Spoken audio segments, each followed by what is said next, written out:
Alors qu'Hector Mansfield tournait sur le chemin de gravier qui menait à sa ferme, ses mains crispées s'agrippaient au volant de son pick-up d'époque. Il était rentré tôt du marché dans l'espoir de surprendre Scarlett en lui offrant le déjeuner de son traiteur préféré en ville, et il était donc étrange de voir le soleil suspendu haut dans le ciel. Il remarqua quelque chose en approchant de la maison. Sur le porche se trouvait un paquet brun destiné à sa femme. Hector s'arrêta, tenant une clé. Scarlett ne passait jamais de commandes par Internet, car elle aimait soutenir les entreprises de leurs voisins en faisant ses achats dans les magasins locaux. Quelque chose ne tournait pas rond, les poils se dressaient sur sa nuque. Il récupéra sa glacière et la livraison et entra à l'intérieur. Scarlett était probablement sortie faire des courses, car la maison était calme. Hector a tenu l'article tout en posant la glacière sur le comptoir de la cuisine. Sans qu'il s'en rende compte, son instinct d'agriculteur, développé au fil d'années d'interprétation des indices météorologiques et des récoltes, lui criait dessus. Il s'est rendu compte qu'il était en train d'enlever le ruban adhésif. Du papier de soie enveloppait quelque chose de rouge et de velouté à l'intérieur.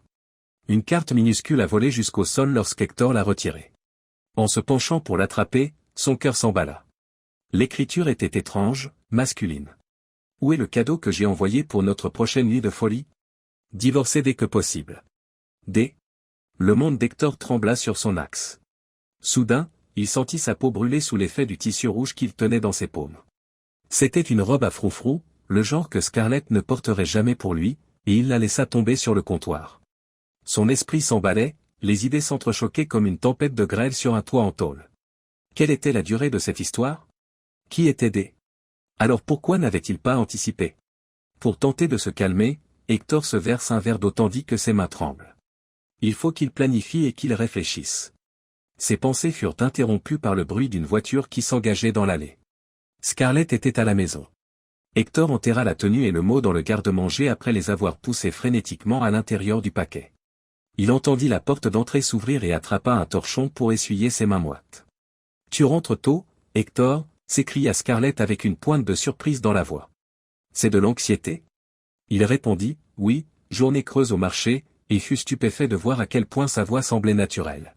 « J'ai supposé que je déjeunerais à la maison. » Avec ses cheveux bruns mi-longs un peu poussés par le vent, Scarlett émergea dans l'embrasure de la porte de la cuisine. Bien que son sourire n'atteigne pas tout à fait ses yeux, elle sourit. « C'est bon, chérie. J'avais simplement quelques courses à faire. » Hector la regarda attentivement et acquiesça. Lui tournant le dos, elle se dirigea vers le réfrigérateur et commença à chercher quelque chose. Il entendit son téléphone vibrer dans sa poche à ce moment-là, en sourdine. Après un bref moment de tension, Scarlett dit nonchalamment, « Oh, je devrais prendre ça. » C'est probablement lié à la célébration de l'anniversaire de Sarah la semaine suivante. Elle referma la porte derrière elle et sortit sous le porche. Hector s'avança, écoutant attentivement. « Il est rentré tôt, je ne peux pas lui parler pour l'instant. Ne t'inquiète pas, je vais trouver une solution. » « Oui, je comprends. C'est impeccable. Je comprends, je suis aussi impatient. » Hector serre les poings le long de son corps. Elle disait les mensonges avec tant d'aisance. Depuis combien de temps avait-elle peaufiné ce numéro? Hector se précipita vers le comptoir, feignant de déballer sa marchandise alors que les pas de Scarlett se rapprochaient de la porte. En rentrant, Scarlett déclara avec désinvolture, « Je m'excuse pour cela. Vous connaissez la tendance de Sarah à planifier les choses. » Peu confiant dans sa capacité à parler, Hector acquiesça. Déjà, son esprit travaillait sur un plan. Il n'allait pas encore la confronter. Il lui fallait d'abord des détails supplémentaires. Il fallait qu'il sache clairement à quoi il s'exposait. Aussi nonchalant qu'elle, il mentit et dit, « En fait, je ne me sens pas très bien. Je vais peut-être m'allonger un peu. » Le front de Scarlett se plissa dans ce qui semblait être une inquiétude sincère. « Oh non, voulez-vous qu'on vous prépare une soupe? » « Merci, mais non. » En montant l'escalier qui mène à leur chambre, Hector répond, « J'ai juste besoin de me reposer. » Des projets et des questions se bousculent dans sa tête. Rien ne sera plus jamais comme avant, c'est clair. Allongé sur le lit, Hector regarde le plafond. La colère, la trahison et une douleur aiguë et lancinante faisaient partie des nombreux sentiments qui se disputaient le contrôle de sa conscience. Mais en filigrane, une volonté glaciale s'installe. Il ouvrit délibérément son ordinateur portable et s'en saisit. Scarlett allait avoir un choc désagréable si elle croyait pouvoir l'induire en erreur. Elle pensait peut-être qu'Hector était un simple fermier, mais il était tout sauf cela. Alors qu'il explorait les profondeurs d'Internet, ses doigts parcouraient le clavier, à la recherche d'informations sur cette énigmatique D. Il découvrit rapidement un concurrent de taille en la personne de Douglas Cunningham, un riche promoteur immobilier réputé pour ses méthodes commerciales agressives et son mode de vie de playboy. Les sourcils d'Hector se froncent tandis qu'il parcourt les publications et les messages sur les réseaux sociaux. Douglas était riche, élégant et complètement impitoyable, tout ce qu'Hector n'était pas. Mais plus il regardait, plus il remarquait une tendance troublante. Les rumeurs sur le dernier projet de Douglas, une énorme construction qui menaçait d'engloutir la ferme d'Hector et d'autres petites fermes de la région, étaient omniprésentes sur les forums locaux. Le sang d'Hector se glaça lorsque les pièces commencèrent à s'assembler pour former une image. Il s'agissait de la ferme de Scarlett, de son gagne-pain et de son mode de vie tout entier, il ne s'agissait pas seulement de son adultère. En se penchant en arrière, les pensées d'Hector se bousculaient. Il avait besoin d'alliés et de connaissances supplémentaires. Deux noms lui viennent immédiatement à l'esprit, Lydia Chin et Tom Grayson. Tom, le shérif de la ville, était le meilleur ami d'Hector depuis qu'ils étaient jeunes. Tom serait la personne la mieux placée pour le guider dans le labyrinthe juridique dans lequel il s'apprête à entrer.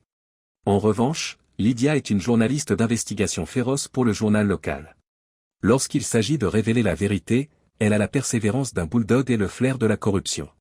Le bout des doigts d'Hector s'est attardé sur le numéro de Tom alors qu'il prenait son téléphone. Mais il entendit les pas de Scarlett dans l'escalier avant de pouvoir l'appeler. La porte de la chambre s'est ouverte, et il a rapidement fermé l'ordinateur portable et l'a mis de côté en faisant semblant de dormir. La voix de Scarlett était calme et contenait un soupçon d'inquiétude sincère. Il ferma les yeux et marmonna quelque chose d'indéterminé. Elle s'assit à côté de lui, sa main fraîche sur son front, et il sentit le lit s'affaisser. « Tu n'as pas chaud ?» pensa-t-elle. « C'est peut-être le stress. Tu as fait beaucoup d'efforts ces derniers temps. » Hector résista à l'envie de reculer à son contact et s'efforça de respirer calmement. Comment pouvait-elle le trahir dans son dos et faire semblant de s'intéresser à lui? Scarlett poursuivit, « Je vais aller faire des courses. Tu as besoin de quelque chose ?» Hector réussit à dire « non » d'une voix rauque. « Je vais bien. » Il la sentit marquer une pause, puis se lever. « Très bien, détendez-vous. Je reviens tout de suite. » Hector était debout dès qu'il entendit la voiture de Scarlett quitter l'allée et la porte d'entrée se refermer. Il avait peu de temps et beaucoup de travail à accomplir. Bien que la maison soit vide, il contacta d'abord Tom, à voix basse. « C'est Hector, Tom. J'ai besoin de ton aide pour une affaire privée. Dans une heure, pouvons-nous nous retrouver à l'ancien lieu de pêche ?» Il appela ensuite le numéro de téléphone de Lydia. « C'est Hector Mansfield, Lydia. J'ai une histoire qui pourrait t'intéresser. » Douglas Cunningham et son dernier effort de développement sont le sujet de cet article. Maintenant que la roue tourne, le regard d'Hector se porte sur le paquet caché dans le garde-manger. Avec dégoût et détermination, il le sortit et étudia la robe rouge en dentelle. Une idée commença à prendre forme dans sa tête. Il allait montrer à Scarlett et Douglas à quel point un ancien fermier pouvait être sale s'il décidait de jouer les méchants. Alors qu'Hector entrait dans le magasin général de Hank, la cloche au-dessus de la porte tinta. Les sourcils du vieux Hank se haussèrent d'étonnement tandis qu'il levait les yeux de ses mots croisés. « Deux dans la même journée, Hector Mansfield ? Pourquoi reviens-tu si vite ?» Hector essaya d'être décontracté en forçant un sourire. « J'ai négligé de prendre quelques articles plus tôt. » « Dites, Hank, vous n'avez pas de poudre contre les démangeaisons, n'est-ce pas ?» Hank haussa encore plus ses sourcils broussailleux. « De la poudre pour les démangeaisons ? Pourquoi en auriez-vous besoin, bon sang ?» Hector ment avec aisance, « Oh, c'est juste une farce inoffensive faite au gars du magasin d'aliments pour animaux. Tu sais ce que c'est. » Hank secoue la tête et rit. « Je n'ai jamais pensé que tu étais un farceur, Hector. Mais qui suis-je pour juger ? Il est situé à l'arrière, à côté des coussins pour le whoopie et les faux excréments de chien. » Hector le remercia d'un signe de tête et se dirigea vers l'arrière du magasin. Son regard se posa sur un écran de minuscule traceur GPS tandis qu'il attrapait le petit pot de poudre anti-démangeaison. Il en mit un dans son chariot, ainsi qu'une petite caméra cachée, idéale pour surveiller les clés, les portefeuilles ou les conjoints infidèles. En réponse à l'expression curieuse de Hank, Hector a marmonné quelque chose à propos de la volonté de capturer les ratons laveurs qui avaient fouillé dans son tas de compost. À la maison, Hector travaille avec diligence et rapidité. Il a lassé la robe rouge avec de la poudre anti-démangeaison, en prêtant une attention particulière aux endroits qui lui feraient le plus mal. Puis, afin d'éliminer toute trace de sa manipulation, il remballe le tout comme il l'a fait à l'arrivée. Il a ensuite placé le traceur GPS dans la voiture de Scarlett, en le dissimulant sous le siège du conducteur pour qu'elle ne pense pas à le vérifier. Afin d'enregistrer tout mouvement entrant ou sortant, la caméra s'est rapprochée de leur allée. Les pensées d'Hector reviennent sur ses précédentes rencontres avec Lydia et Tom pendant qu'ils travaillent. D'abord dubitatif, Tom fut rapidement persuadé de la gravité de la situation par les preuves fournies par Hector. Ils avaient décidé de garder le silence pour le moment afin d'obtenir plus d'informations avant d'agir. À l'inverse, Lydia salivait à l'idée de révéler le comportement contraire à l'éthique de Douglas Cunningham. Elle s'engage à enquêter sur ses achats de terre et ses transactions commerciales afin de trouver le moindre indice de malversation. Hector fut ramené à la réalité lorsqu'il entendit la voiture de Scarlett entrer dans l'allée. Le cœur battant d'un mélange de peur et d'excitation, il s'empressa de terminer sa tâche et entra. Scarlett est entrée avec des provisions. Sa voix était pleine de ce qui semblait être une réelle inquiétude lorsqu'elle demanda « Vous vous sentez mieux ?» Hector se força à sourire et hocha la tête. « Merci beaucoup. Laisse-moi t'aider avec ça. » Hector dit nonchalamment pendant qu'il déballait les marchandises. « Oh, un paquet est arrivé pour toi tout à l'heure. Je l'ai mis près de la porte d'entrée. » Quelque chose, de la peur, de l'excitation, passa sur le visage de Scarlett et ses yeux s'écarquillèrent un peu. « Oh, je ne m'attendais à rien. » Hector se détourna pour dissimuler la rage qui brûlait dans ses yeux et haussa les épaules. « Ce doit être une surprise, alors. » Plus tard dans la soirée, alors qu'ils étaient assis devant la télévision, Hector vit Scarlett étudier le cadeau d'un air méfiant. Plutôt que de le remarquer, il annonça « Au fait, j'ai pensé à ce nouveau projet de développement, celui sur lequel travaille Douglas Cunningham. » Les yeux de Scarlett s'écarquillent et elle tourne la tête. « Qu'est-ce que c'est ? » « Eh bien, je me disais que nous devrions peut-être considérer leur offre. Cela pourrait être une bonne opportunité pour nous. » Le soulagement se lit sur le visage de Scarlett. « Oh, je croyais que tu étais absolument opposé à la vente de la ferme. » Hector haussa les épaules, remplissant parfaitement son rôle. « Les temps changent. Il est peut-être temps que nous changions nous aussi. Je vais commencer à assister aux réunions de la ville, voir de quoi il s'agit. » Un petit sourire se dessina sur les lèvres de Scarlett qui acquiesça. « C'est une bonne idée, chérie. » Hector s'autorisa à sourire et reporta son attention sur la télévision. Ils avaient tendu le piège. Il n'avait plus qu'à attendre qu'il le déclenche maintenant. Il y a une semaine, Hector avait donné à Scarlett le paquet contenant la robe rouge en dentelle et la poudre anti-démangeaison.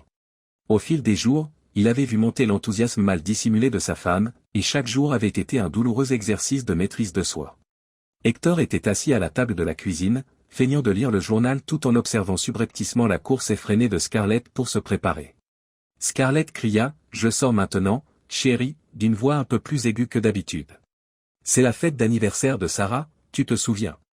Je risque de rentrer tard, alors ne m'attendez pas. » Hector a répondu par un gémissement, ne croyant pas pouvoir parler.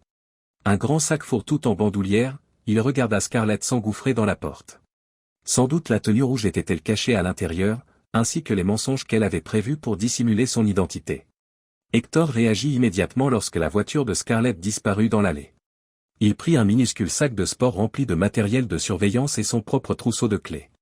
L'adrénaline circulant dans ses veines, il démarre son camion les mains tremblantes. Alors qu'il naviguait sur les routes sinueuses de la campagne, le traceur GPS qu'il avait installé dans la voiture de Scarlett brillait constamment sur l'écran de son téléphone. Le traceur s'arrêta au Blue Bear Motel, un endroit ombragé à la périphérie de la ville, et les jointures d'Hector blanchirent sur le volant. Hector murmura « Classe, Scarlett », en se garant dans un endroit calme qui donnait sur le parking du motel. Il vit Scarlett sortir de sa voiture, jeter un coup d'œil rapide aux alentours avant de se précipiter vers la chambre 12. Alors qu'Hector positionne son appareil photo et le fixe sur la porte de la chambre 12, sa mâchoire se resserre. Le jeu de l'attente commence, chaque minute semblant s'éterniser. Il n'a pas eu à attendre longtemps. Douglas Cunningham sortit d'une Audi noire qui s'était garée sur le parking, avec l'allure d'un homme d'affaires fortuné dans son costume ajusté. Quand Hector fit un panoramique, il vit clairement comment Douglas frappa à la porte de la chambre 12 et comment Scarlett l'escorta rapidement à l'intérieur. Même si l'estomac d'Hector gargouille, il s'oblige à rester attentif.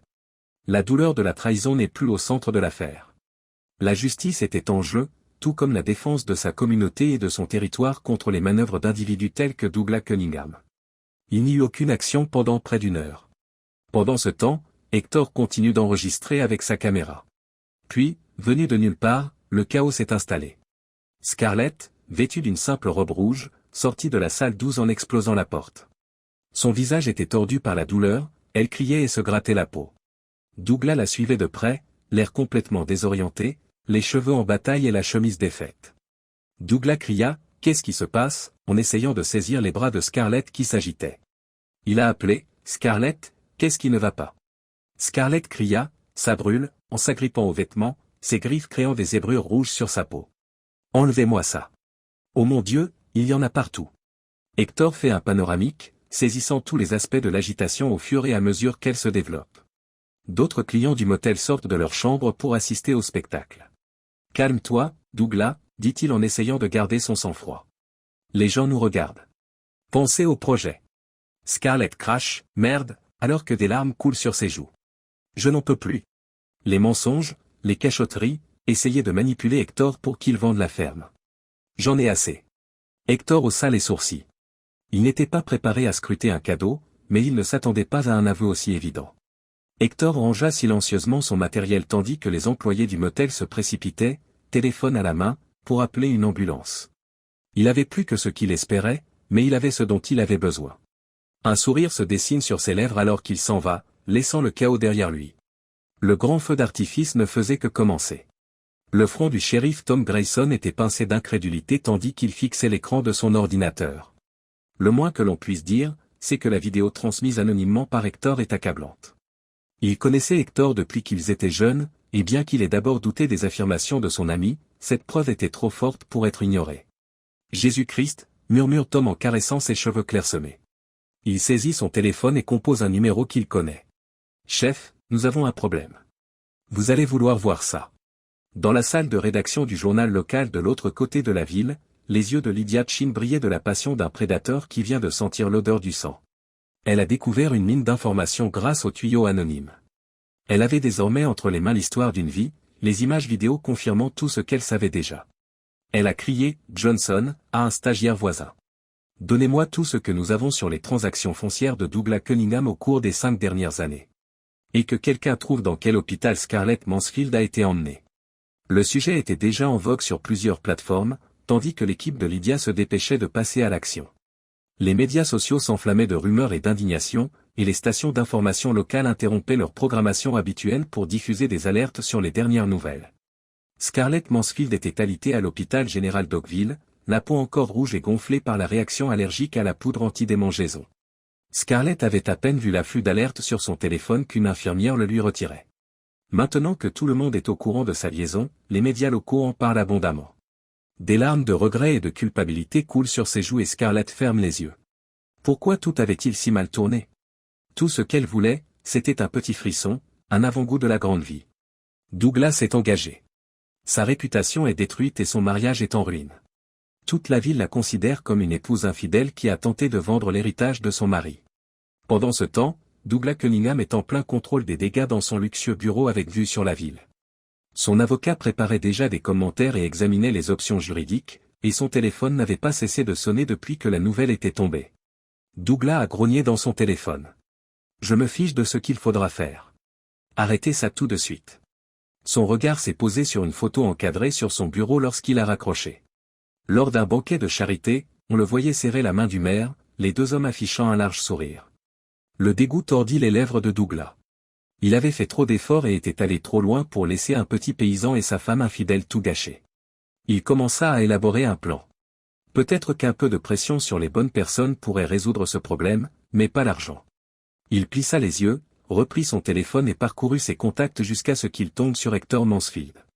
Hector était assis à la table de sa cuisine, un verre de whisky à la main, dans la petite ferme à l'autre bout de la ville qui était devenue le centre de la tempête qui s'intensifiait. Même s'il s'était soigneusement préparé à ce moment et qu'il savait qu'il arriverait, la réalité le submergeait encore. Il est sorti de sa rêverie en entendant la sonnerie du téléphone de la maison. Après un moment de réflexion, Hector tendit lentement la main pour répondre. Il dit, « Résidence Mansfield », d'une voix posée qui démentait l'agitation de son estomac. Hector connaissait immédiatement la voix douce et sophistiquée qui disait « Monsieur Mansfield ». Douglas Cunningham la possédait. « Je pense qu'il est temps que vous et moi ayons une discussion. J'ai une proposition à vous faire. » Hector serra le téléphone plus fort. C'était le moment où toute sa préparation et ses souffrances allaient soit porter leurs fruits, soit être réduites à néant. Hector répondit, « J'écoute », d'une voix qui ne laissait rien paraître de son agitation intérieure. Une détermination sans faille s'installa chez Hector lorsque Douglas commença à parler, exposant un plan qui sentait la corruption et le désespoir. Pour l'instant, il s'y conformerait, donnant à Lydia plus de temps pour enquêter et à Tom plus d'occasion de présenter un argument convaincant. Hector Mansfield est déterminé à mener la partie jusqu'au bout. Les premiers manifestants commencent à se former à l'extérieur. Le rapport anonyme d'Hector sur les problèmes environnementaux a rapidement fait son chemin, et maintenant un groupe restreint mais bruyant manifeste contre les plans de construction de Cunningham à la limite de son terrain, en criant des slogans et en brandissant des pancartes. La communauté se préparait à une confrontation qui allait tout changer à la tombée de la nuit. Un réseau complexe de tromperies, de corruption et de représailles avait germé à partir des graines de la trahison qu'Hector avait trouvée une semaine plus tôt. Un simple fermier se tenait au milieu de tout cela, armé seulement de la vérité et d'une volonté inébranlable de voir la justice rendue. Autrefois espace confortable pour les réunions de famille, la cuisine de la ferme ressemblait désormais à une salle de combat. Hector est assis à la table, son ordinateur portable ouvert sur plusieurs onglets de recherche, entouré de piles de documents. Chaque nouvelle découverte attisait les flammes qui menaçaient de détruire l'entreprise de Douglas Cunningham, et les derniers jours avaient été riches en activité. Hector se retourna pour écouter le bruit des pneus sur le gravier. La voiture de Scarlett s'engageait dans l'allée lorsqu'il leva les yeux. Il serra la mâchoire de façon incontrôlée. Il redoutait cette rencontre, mais il savait qu'elle était inévitable. D'un pas timide, Scarlett entra dans la maison, les yeux gonflés et cerclés de rouge. D'une certaine manière, le poids de ses actes et de leurs résultats la faisait paraître plus petite. « Hector » dit-elle d'une voix presque audible au-delà d'un murmure. « Je ne sais pas par où commencer. Je suis tellement désolé pour ce que j'ai fait. Il n'y a pas d'excuse. » L'expression d'Hector était un masque d'indifférence alors qu'il la regardait d'un air glacial. « Il n'y a pas d'excuse » répondit-il sans embâche. Son ton fit grimacer Scarlett, mais elle persista. « S'il te plaît, Hector, nous pouvons arranger les choses. Je t'aime. Je n'ai jamais voulu que cela arrive. » Hector eut brièvement une lueur d'affection pour cette femme, mais elle fut rapidement étouffée par le souvenir de sa trahison et de la manière rusée dont elle avait comploté pour voler ses terres à Douglas. Hector dit d'une voix plate et sans émotion, « Était-ce de l'amour quand tu m'as menti en face, jour après jour, et que tu as conspiré avec Douglas pour prendre ma ferme ?» Le visage de Scarlett s'effondra. « Ce n'était pas ça. Douglas m'a manipulé. Il m'a promis qu'il nous donnerait une vie meilleure. » Hector émit un rire aigre. Il sortit un gros paquet d'un tiroir et le fit glisser sur la table dans sa direction, en disant « Il n'y a plus de « nous », Scarlett. » Lorsque Scarlett l'ouvrit, ses yeux s'écarquillèrent en reconnaissant ce qu'elle tenait, et ses mains tremblèrent. Elle regarda Hector avec incrédulité et murmura « Des papiers de divorce ?» Hector fit un signe de tête. « Je pense qu'il est préférable que vous restiez avec votre sœur pendant un certain temps. Mon avocat vous contactera pour le reste. » Scarlett fondit en larmes et implora son pardon, mais Hector ne fut pas convaincu. Les épaules d'Hector se relâchèrent tandis qu'elle prenait quelques affaires et s'éloignait. La vraie guerre ne faisait que commencer, mais un chapitre s'achevait. Douglas Cunningham faisait face à son propre bilan dans le somptueux quartier général de Cunningham Development, situé à l'autre bout de la ville. Arnold Weiss, son avocat aux traits acérés, est assis en face de lui, le regard solennel. « C'est grave, Douglas » remarque Weiss en fouillant dans une pile de documents. La tentative de corruption de Mansfield a été filmée. Nous avons des violations environnementales qui nous sortent par les oreilles, et maintenant la SEC renifle certaines de vos autres transactions foncières. Douglas frappe le bureau du poing. Je ne vous paie pas pour que vous me disiez à quel point la situation est mauvaise. Je vous paie pour que vous y remédiez. Nullement impressionné par cet accès de rage, Weiss s'est adossé à son bureau. Il y a peut-être un moyen, mais c'est risqué. Si nous parvenons à discréditer Mansfield, à le faire passer pour le méchant, nous pourrons peut-être retourner l'opinion publique. Il y avait une lueur d'optimisme dans les yeux de Douglas. Comment? D'après Weiss, on place des preuves, on fait croire qu'il a fraudé le fisc, peut-être qu'il a commis une petite fraude à l'assurance à côté. C'est une petite ville. Les gens sont prompts à croire le pire de leurs voisins. Douglas s'arrêta un instant. Même pour lui, cela allait trop loin, mais quand il pensait à l'empire qu'il avait établi et au pouvoir qu'il possédait, il se rendait compte qu'il ne pouvait pas permettre que tout soit perdu à cause d'un fermier obstiné. En grognant, il dit, « Fais-le ». Deux formes sombres se glissèrent sur les terres d'Hector à la tombée de la nuit. Elles ont agi délibérément, trafiquant les documents financiers d'Hector et plaçant de faux papiers dans sa grange. Il ne se doutait pas que les caméras secrètes d'Hector enregistraient tout ce qu'il faisait. Un sourire est apparu sur les lèvres d'Hector lorsqu'il a regardé la vidéo le lendemain matin. Il était prêt pour ce coup, il s'y attendait. Il les avait exactement comme il le voulait maintenant. Il saisit son téléphone et composa un numéro qu'il connaissait. « Tom, c'est Hector. Tu vas vouloir voir ça. » Le shérif Grayson arriva pour examiner les preuves. Lydia Chin terminait l'un de ses articles les plus explosifs. Cunningham Cooked, la tentative désespérée d'un promoteur pour piéger un agriculteur local se retourne contre lui, tel est le titre qui défile sur l'écran de son ordinateur. Les événements les plus récents ont mis la communauté en ébullition. Hector s'est retrouvé au centre de l'attention. Il est devenu un héros pour s'être opposé à la corruption et à la cupidité des entreprises. Pourtant, Hector n'a pas ressenti de victoire en regardant le coucher de soleil sur les champs que sa famille cultive depuis des siècles, mais simplement un sentiment de satisfaction à l'idée que justice soit faite. Hector Mansfield était préparé, mais le combat était loin d'être terminé. Il avait fait face à des menaces, enduré des trahisons et en était sorti plus fort. Hector serait prêt à faire face à tout ce que Douglas Cunningham et ses amis lui lanceraient ensuite, pour la vérité, pour sa communauté et pour sa terre. Il se battra jusqu'au bout. Comme une structure colossale de justice, le palais de justice du comté d'Oakville dominait Hector Mansfield. Au fil des ans, son extérieur en pierre usée avait connu de nombreux drames, mais peu d'entre eux étaient aussi complexes et étendus que celui qui était sur le point de se dérouler à l'intérieur. D'un geste peu familier à ses rudes mains de fermier, Hector ajusta sa cravate. Il avait troqué sa flanelle et ses bottes de travail pour un costume qui pendait maladroitement sur son corps, mais le confort n'était pas le but aujourd'hui. Se dresser contre ceux qui cherchaient à détruire tout ce qu'il appréciait, tel était l'objectif du jour. Il vit son reflet dans les portes en laiton poli du palais de justice alors qu'il montait les marches. L'homme qui le regardait semblait plus âgé et plus robuste. Ses yeux et sa bouche étaient marqués par les rides des mois précédents, mais son regard était animé d'un feu qu'il n'avait jamais connu auparavant. Une détermination aiguisée par la rage et la trahison. La tension est palpable dans la salle d'audience. Douglas Cunningham était assis d'un côté, ressemblant plus à un animal acculé qu'à un homme d'affaires élégant. La crispation de sa mâchoire et la lueur de la sueur sur son front étaient visibles à travers son costume de luxe. Scarlett, qui n'était plus la femme d'Hector mais une étrangère au visage découvert, se tenait juste en face de lui, son visage étant un masque d'apathie cultivée. Hector fit un signe de tête à son avocat en s'asseyant à la table du plaignant. Devant eux s'étalait, en tas bien ordonné, une traînée de papiers où se mêlaient corruption, cupidité et trahison. Hector a ressenti une étrange sérénité lorsque le juge est arrivé et que la procédure a commencé. C'était le moment où toutes les souffrances, les complots et les nuits agitées allaient soit porter leurs fruits, soit être réduits à néant. Le premier coup est vite porté. Sa voix emplit la salle d'audience de preuves dévastatrices, tandis que l'avocat d'Hector diffuse des enregistrements des efforts maladroits de Douglas en matière de corruption. La voix de Douglas retentit dans les haut-parleurs. « Monsieur Mansfield, je suis prêt à faire disparaître tout cela. Faites votre prix. » La galerie a résonné d'un murmure. Le visage de Douglas pâlit et il s'effondre sur sa chaise. Les documents relatifs à la vente du terrain, méticuleusement annotés pour révéler le réseau de sociétés écrans et les évaluations environnementales fabriquées de toutes pièces que Douglas avait utilisées pour faire avancer ses aspirations de développement, vint ensuite. Hector a vu la couleur du visage de Douglas s'estomper au fur et à mesure que les preuves s'accumulaient. De son côté, Scarlett semblait rapetisser à chaque nouvelle découverte, comme si elle essayait de se fondre dans son fauteuil. Cependant, Lydia Chin est la source inattendue du véritable coup d'État. Un tableau incriminant des actions malhonnêtes de Douglas remontant à plusieurs années a été dressé lorsque la journaliste d'investigation qui avait enquêté sur son passé a publié une série d'histoires choquantes.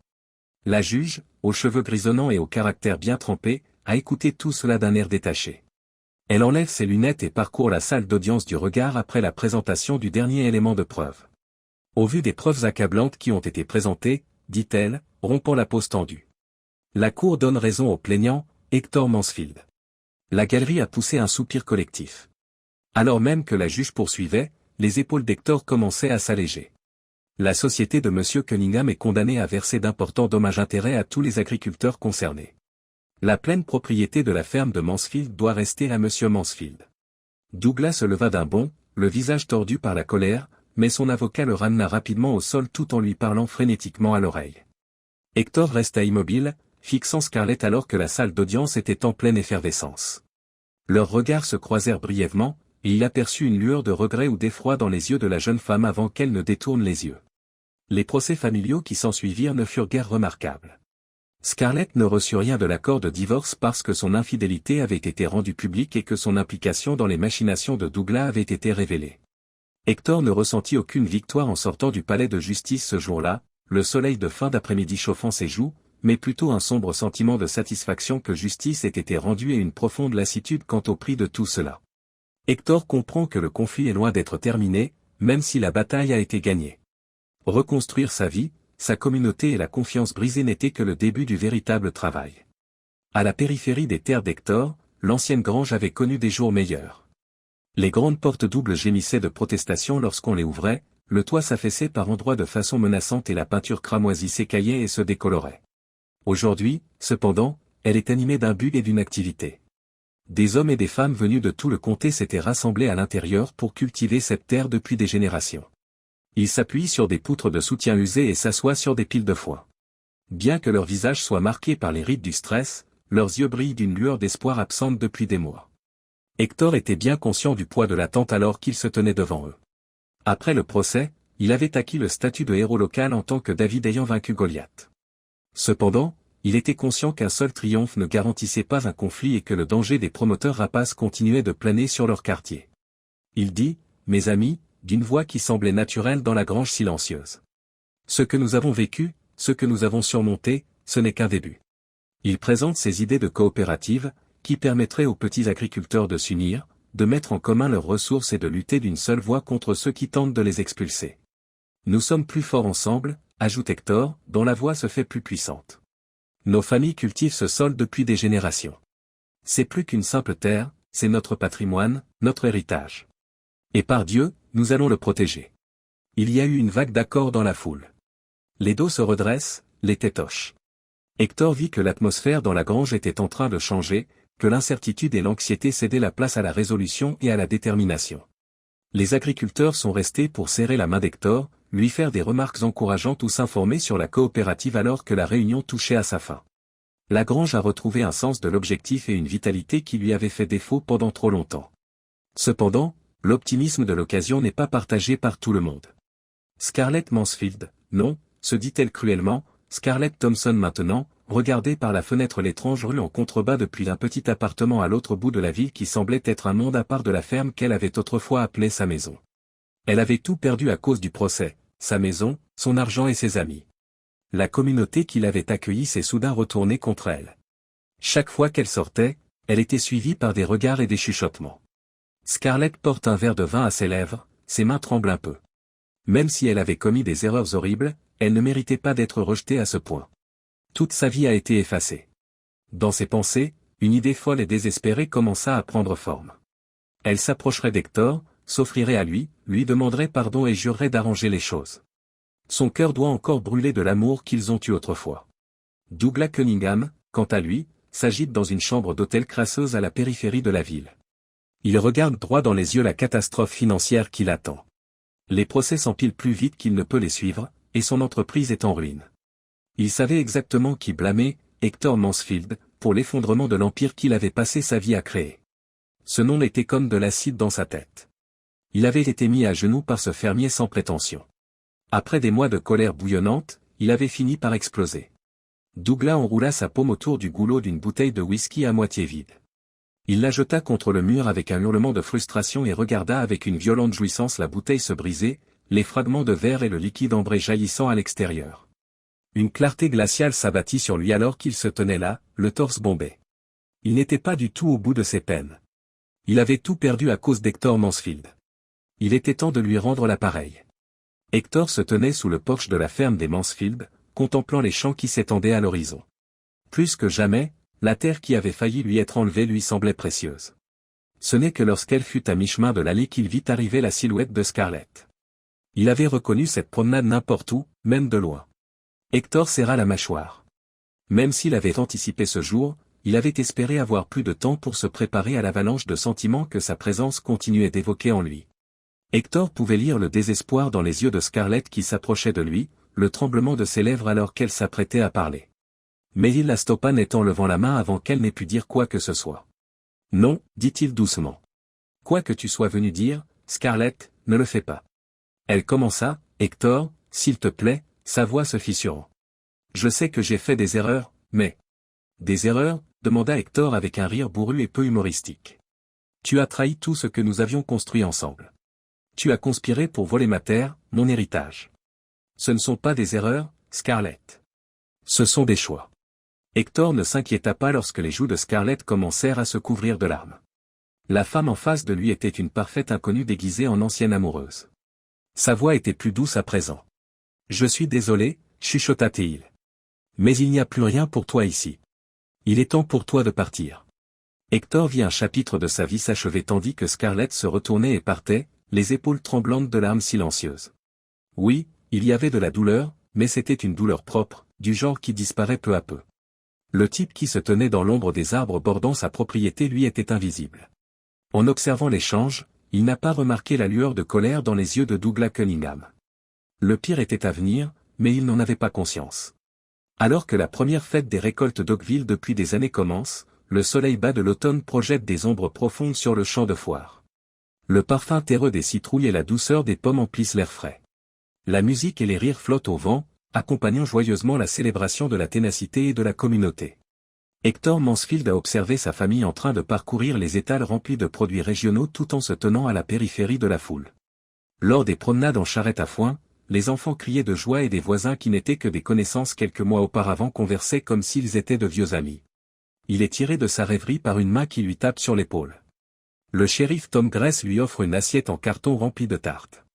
Il pointa du doigt le champ de foire animé et ajouta « Quelle affluence, hein?